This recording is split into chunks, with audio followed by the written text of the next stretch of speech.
મિર્ચી morning.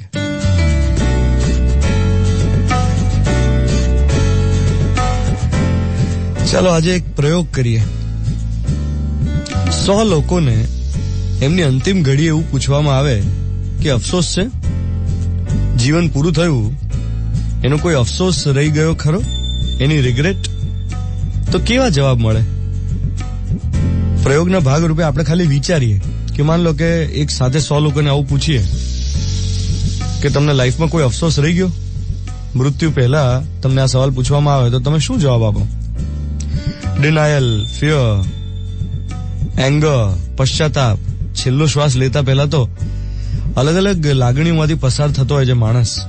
એને એમ પૂછીએ કે ભાઈ છે કોઈ લાઈફમાં કોઈ અફસોસ ખરો? તો સૌથી કોમન જવાબ મારા હિસાબે એ મળે કે આઈ વિશ જિંદગી મારી ટર્મ્સ એન્ડ કન્ડિશન્સ પર જીવવાની હિંમત હોત મારામાં. હંમેશા બીજા શું કહેશે, લોકો શું કહેશે, એના આધારે મેં મારી લાઈફ નક્કી કરી. સૌથી કોમન તો જવાબ આ જ હોય મારા હિસાબે કે મારા સપના, મારી ઈચ્છાઓની તરફ થોડું વધારે ધ્યાન આપ્યું હોત અને લોકો શું કહેશે એની ચિંતા ઓછી કરી હોત, એની પરવા ઓછી કરી હોત તો સારું હોત, તો મારી લાઈફ જુદી હોત. બીજો અફસોસ જે સૌથી કોમન જોવા મળે, લોકોને અંતિમ ઘડીમાં એમ થાય કે યાર આટલું બધું કામ ના કર્યું હોત તો. I wish I had not worked so hard. મોટાભાગના પુરુષોને પાછલી અવસ્થામાં આ વિચાર એકવાર તો આવતો જ હોય છે કે કાશ બાળકોને વધારે ટાઈમ આપ્યો હોત તો કોણે રોક્યા હતા? બધું પાછળથી થાય છે, જયારે કરવાનું હોય ત્યાં નથી થતું. ત્રીજું, ઘણા લોકોને એવો અફસોસ રહેતો હોય કે મેં ટાઈમસર મારી ફિલિંગ્સ એક્સપ્રેસ કરી દીધી હોત તો. આ અફસોસ બહુ મોટો હોય છે, બહુ મોટો રિગ્રેટ કે આ ટાઈમસર કહી દીધું હોત તો. જે લાગ્યું હોય, કોઈના માટે જે પ્રકારની લાગણી થઈ હોય, પોઝિટિવ, નેગેટિવ, વોટેવર, પણ એ ટાઈમસર કહી દો ને ઓનેસ્ટલી, તો કદાચ શરૂઆતમાં થોડો ધક્કો લાગે પણ પછી પાછળથી બધું સરસ થઈ જતું અને તમે થોડા વધારે સ્વસ્થ રહી શકો.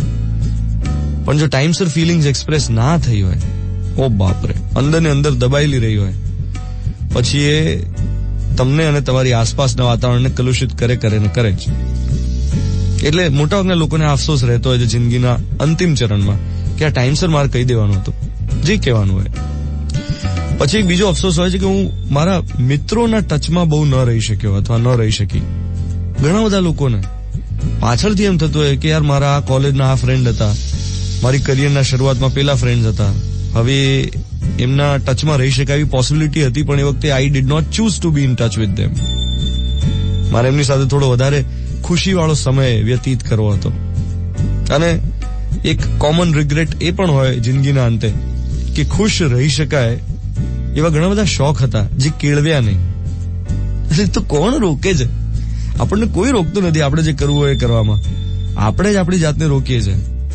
લોકો શું કહેશે, હાય આવું તો કઈ થતું હશે, આવું બધું વિચારીને. સો એક મીનિંગફુલ લાઈફ સ્પેન્ડ કરવા માટે પાછળથી અફસોસ કરવો એના કરતા આજે જે કરવું છે કરી નાખો ને યાર. એ જ આજનો મોર્નિંગ મંત્ર. 7:13 થઈ રહી છે. Mirchi 98.3, 28 November 2017, Tuesday morning. હું છું ધ્વનિત તમારી સાથે. Good morning my dear.